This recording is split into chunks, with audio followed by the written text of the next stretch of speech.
नमस्कार भारतीयों। आज मैं आपके सामने काफ़ी दिनों बाद आप लोग से मिलने आ रहा हूँ।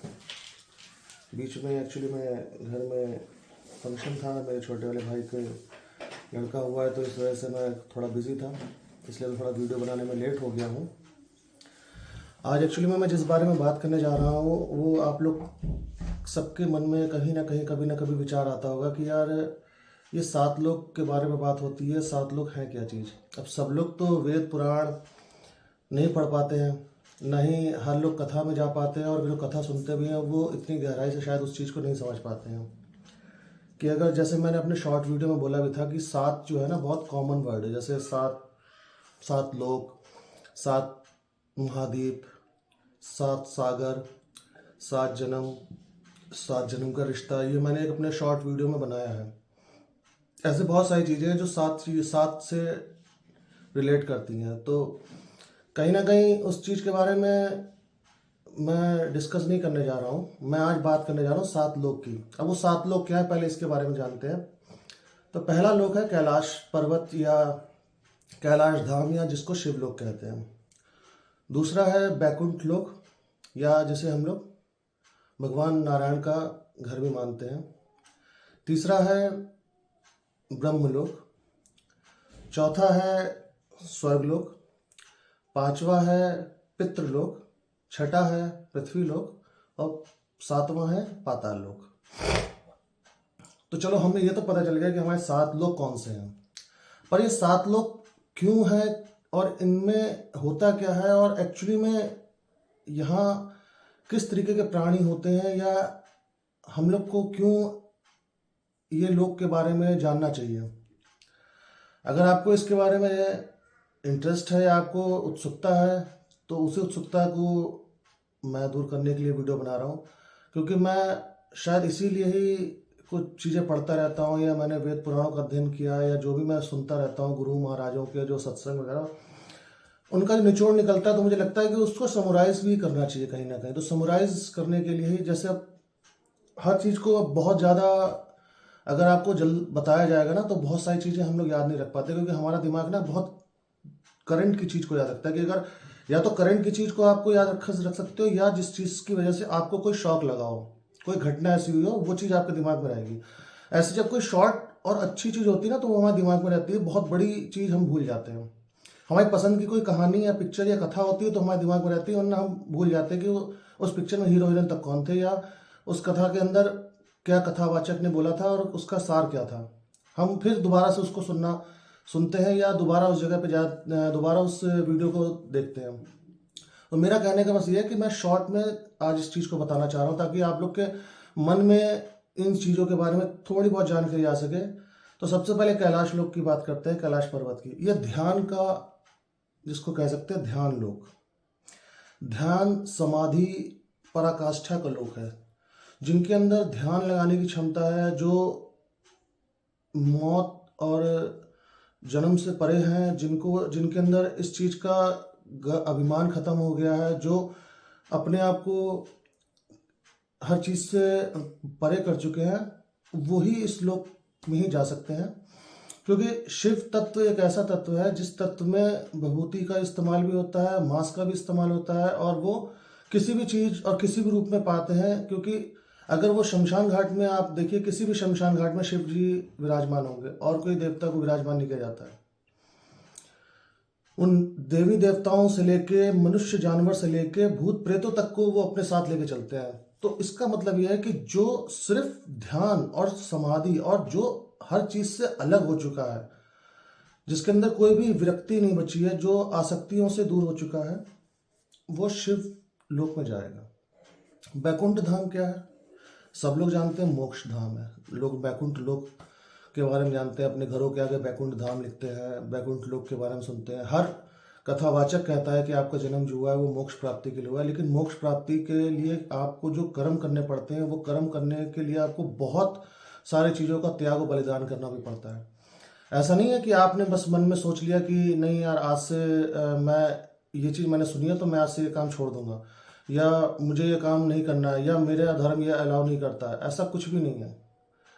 आप चाहकर भी नहीं कर सकते, जो आप करना चाहते हो वो करोगे, क्योंकि हम इच्छाओं से घिरे हुए हैं। मैं बहुत बार कह चुका हूँ, इसलिए मैंने अपनी किताब इच्छा मृत्यु में बहुत अच्छे से इस चीज़ का वर्णन किया है।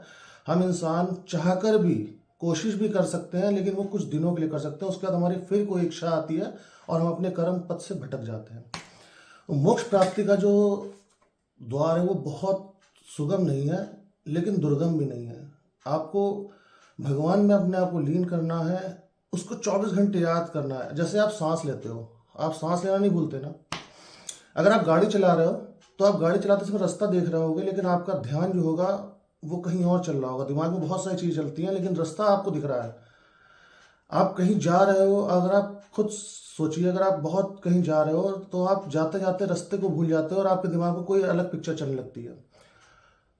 उस समय भी आपका दिल, दिमाग, शरीर, धड़कन सब काम कर रहा होता है, लेकिन आपका ध्यान कहीं और होता है। बस वही ध्यान जो है वहाँ भगवान की लाना है, आपको भगवान को लाना है। अगर आप शिव को जपते हो तो ओम नमः शिवाय का जाप मनी मन कर सकते हो। अगर आप विष्णु भक्त हैं या आप कृष्ण भगवान को या राम जी को मानते हैं तो आप राम राम या राधे राधे या राधे कृष्ण कर सकते हो। अगर आप हनुमान जी को जपते हैं तो बजरंगबली को जप सकते हो।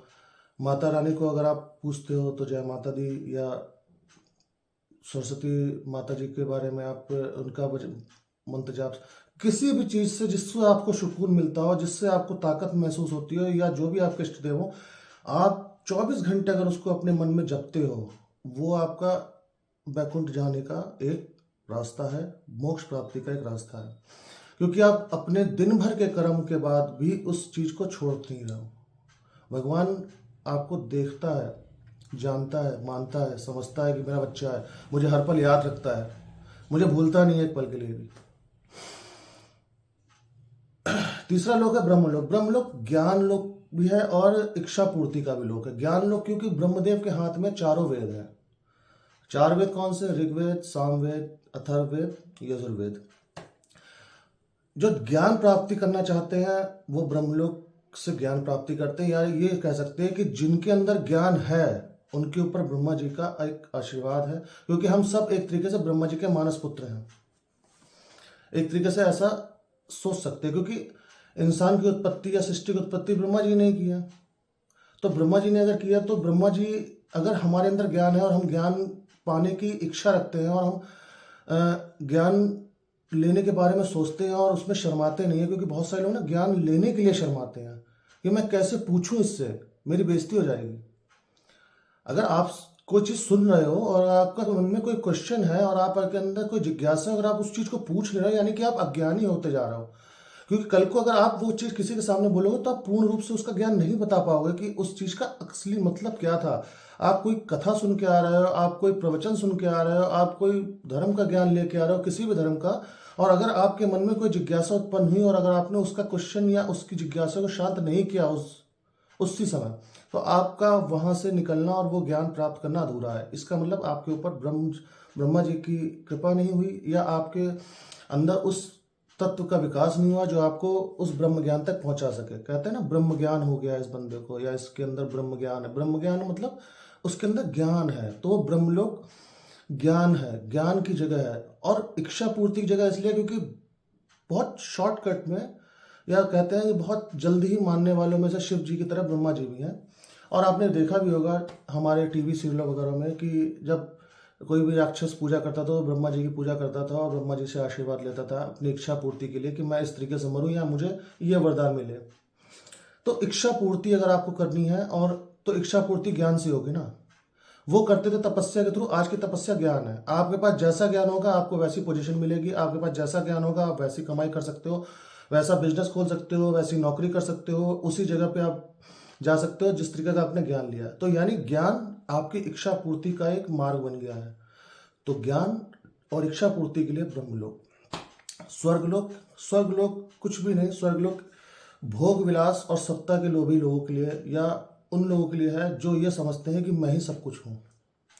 यानी कि अगर आपके अंदर हर तरीके के अवगुण हैं, अवगुण इन द सेंस कि आपको नाच गाने का भी शौक है, मतलब नाच गाने इन द सेंस कि जो लोग जैसे दारू पी रहे हैं और उसके बाद उनको बार भी जाना है, उनको डांस बार में जाकर डांस देखना है, वो वाला डांस की बात कर रहा हूँ, पिक्चर वाला नहीं। पिक्चरों में भी कुछ पिक्चरों में गंदगी होती है, वो बैन कर देते हैं, या उन पिक्चरों को नहीं देखना चाहिए जिनमें ज़्यादा गंदगी होती है या नंगपन दिखाया जाता है।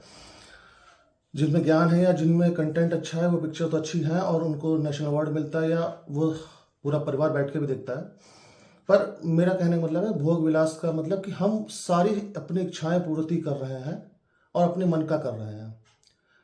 और इन स्वर्गलोक में क्या है, पंच तत्व विराजमान होते हैं, मतलब पृथ्वी, जल, वायु, आकाश और आपके अग्नि, ठीक है।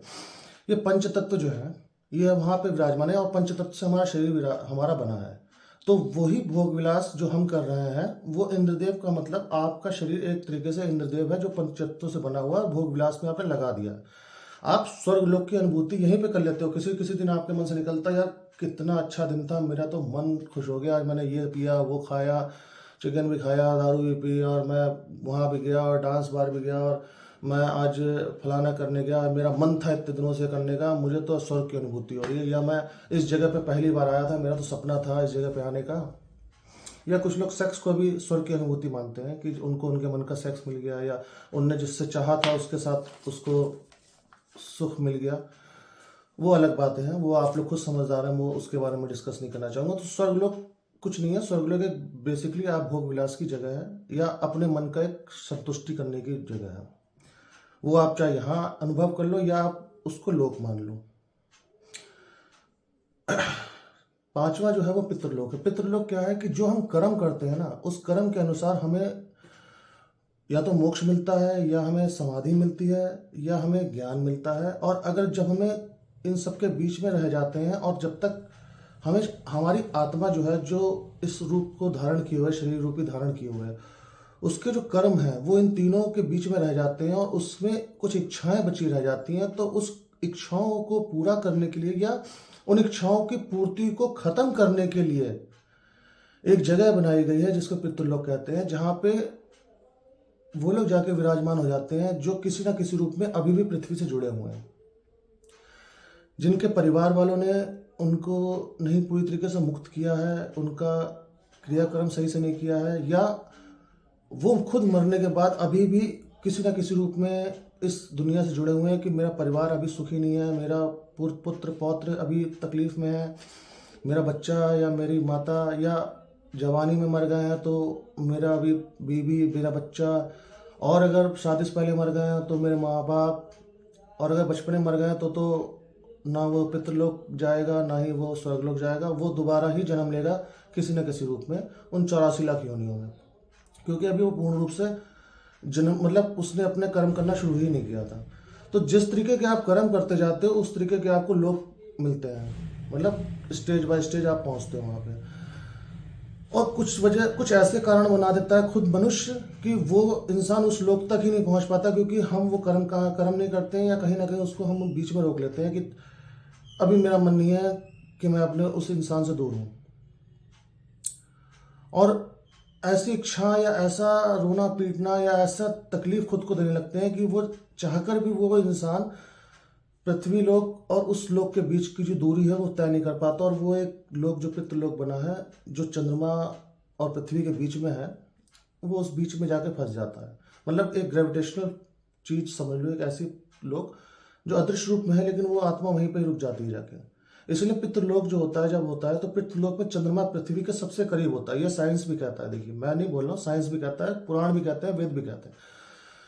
पितृपक्ष जब आता है, पितृपक्ष में चंद्रमा पृथ्वी के सबसे करीब होता है, और चंद्रमा पृथ्वी के बीच में वो लोक होने की वजह से वो लोक और पृथ्वी के करीब आ जाता है। इसलिए कहा जाता है कि गया में जाके आपको पिंडदान करना चाहिए उस पितृपक्ष के समय में, या पितृपक्ष में आपको अपने पितरों को जल अर्पण करना चाहिए, या कौओं को या जानवरों को दान, मतलब कुछ ना कुछ खिलाना चाहिए, क्योंकि वो समय सबसे करीब का होता है और उस समय वो आत्मा पृथ्वी पे आ जा सकती है, क्योंकि वो गुरुत्वाकर्षण, पृथ्वी के गुरुत्वाकर्षण के बिल्कुल पास आ चुका होता है, जिसकी वजह से वो आत्मा पृथ्वी के अंदर भी आ सकती है और जा सकती है।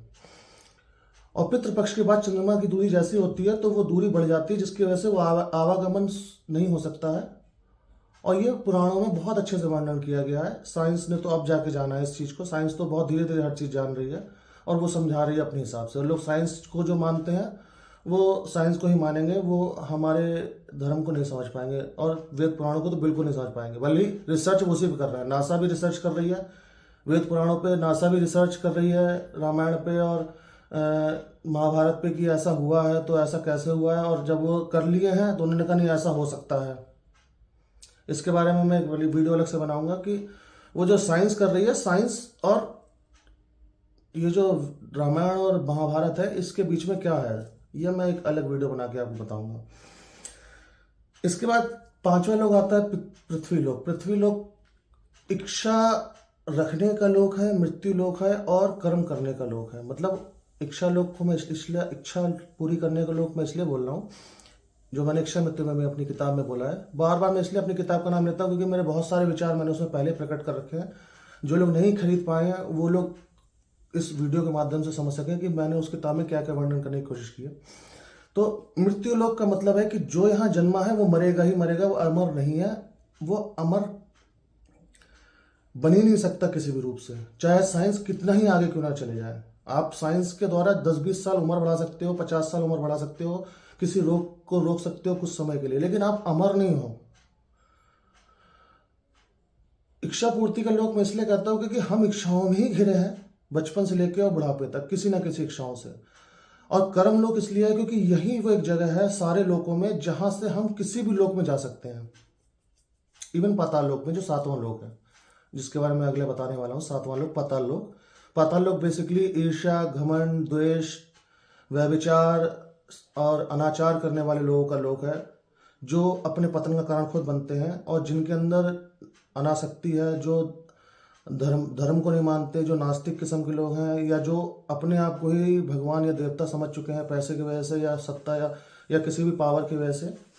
तो वो पाताल लोक के प्राणी हैं जो पाताल लोक में जाते हैं, क्योंकि वो राक्षस प्रवृत्ति के हैं, जिनके अंदर इंसानियत खत्म हो चुकी है, जिनके अंदर खून देख के भी ये नहीं लगता कि यार मैं किसी का खून बहा रहा हूँ, या जिनको खून बहाने पर भी अगर खुशी मिलती हो, या ऐसे लोग जो इंसान को जानवरों की तरह ट्रीट करते हो और उनको मारने के पे अपने आप को समझते हो कि मैंने धर्म का कार्य किया है, या ऐसे लोग जो धर्म को बदनाम कर रहे हैं और इंसानियत को भी बदनाम कर रहे हैं और उस पे वो सोचते हैं कि नहीं वो सही काम कर रहा है, ये सारे पाताल लोक जाएंगे और पाताल लोक के ही वासी बनेंगे।